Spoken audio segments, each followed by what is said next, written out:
everybody, welcome to On the Paint Table. It's my weekly show about what I got done painted this week, what I'm working on, and a sneak peek into upcoming projects. So this week I polished off the last couple models for my 2000 points with some options of Order and Stormcast Eternals for Age of Sigmar. I cleaned up a huge terrain project that I had sort of like mid-underway that I wanted to get done so we could start recording a new series, and I assembled and primed some stuff for that series too.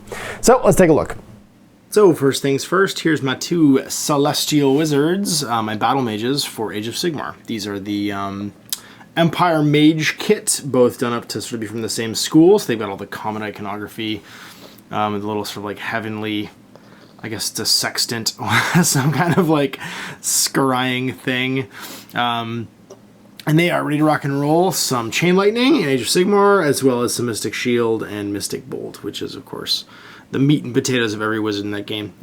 They were really super utilitarian in the game. They got quite a bit of work done, and I was really happy I painted them. So I've got them for all my future Order projects. Some Celestial Wizards to hang out with Sigmar's boys. And then this here is a project I've been working on for a new series. Of course, we're doing Deadzone 2.0 here at the studios. I'll be looking for people who want to jump in and run a campaign. And of course, Owen and I will be playing as well. He's going to be running Enforcers. I'm going to be running the Plague to begin with.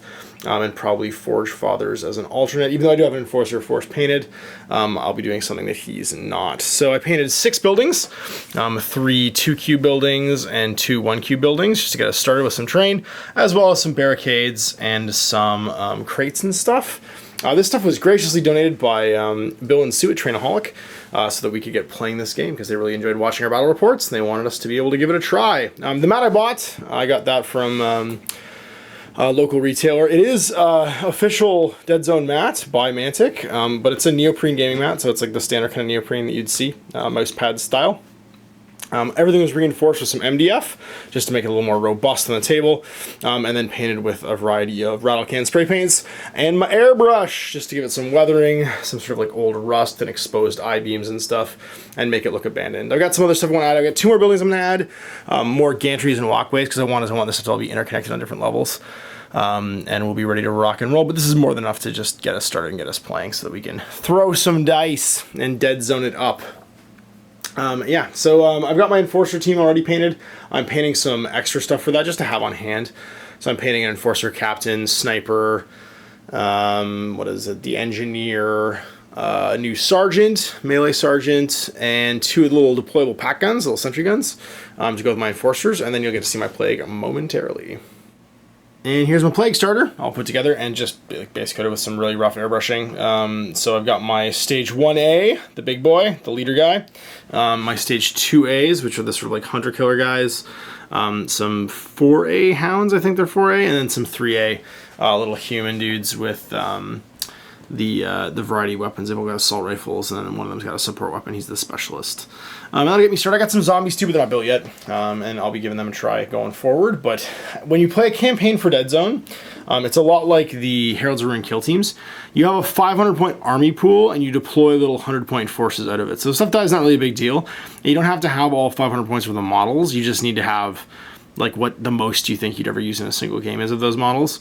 This is about 150 points just right in front of you. I think, yeah, this just like by itself is 150 points. So it's like 100 points, lots of options, and I can play up to 150. When I paint my zombies, I'll have an extra 30 points I can throw in too. So lots of options, and gets me started on the crazy space zombies. If you haven't read up on the background for Deadzone, these guys are basically the necromorphs from Dead Space, the video game, if you ever played that. It's a virus that like reanimates dead host tissue and turns it into a variety of monsters, and the more tissue it can get its hands on, the bigger and crazier a thing it evolves into. So you get everything from this big Hulk here is in charge, down to the little guys and just like reanimated canine remains and stuff too. So lots of cool stuff. I'm excited to get them painted, and we'll have the start of my Plague for the Deadzone campaign. The stuff that the Enforcers are trying to wipe out of the Deadzone. Got the airbrushing done on my 3 big heavy warjacks. I'm playing some games next weekend against my buddy Mike. He's coming down with his freshly painted Sigmar army, which he's just been banging out actually the last few months. He's relatively new, so we're going to be playing some 50-point games, and that means I only need to get 3 of these guys painted for my Harkachev list. And yeah, sorry, Harkovich list. Harkachev is what I said? Yeah, I don't know why I said it that way. It's Harkovich.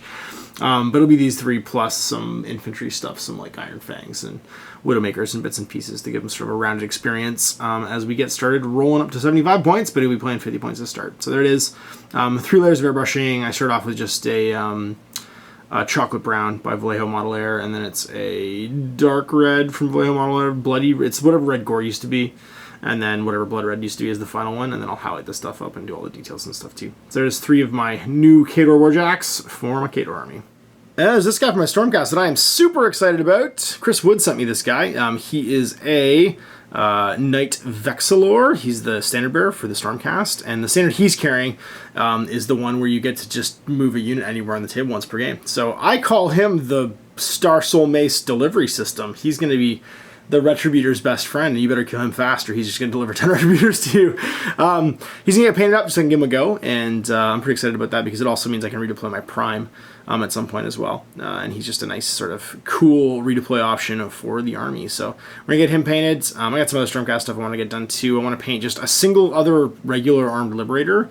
Because I want to be able to run my 2 units of Liberators, or my two 10 man units is 1 20 man unit, so I can double down on all the bonuses, which is amazing, because even with the rules of 1, you can still have a Warding Lantern give +1 save, and then Mystic Shield give +1 save, or just 2 Warding Lanterns. I can just paint my other Knight set, my Knight Castellan too, and just double up on the Warding Lanterns, and then have my other 2 Battle Line units be just 2 units of Judicators, because Judicators are amazing. So I'm considering doing that, my 3 Battle Lines, just 20 Liberators, and then 2 Judicator units, and having the wall of like 2+ rerolling 1 saves just grind forward while bow and arrows shoot you. But we'll see. Anyway, that's the plan. But we're gonna get this guy painted first. So there you go, another on the paint table finished. I've got a tournament to go run at Lords of War next week. Jay came down and filmed with me, so I get to go do some stuff for them. And I'll be running a Gaining Grounds tournament from Alpha.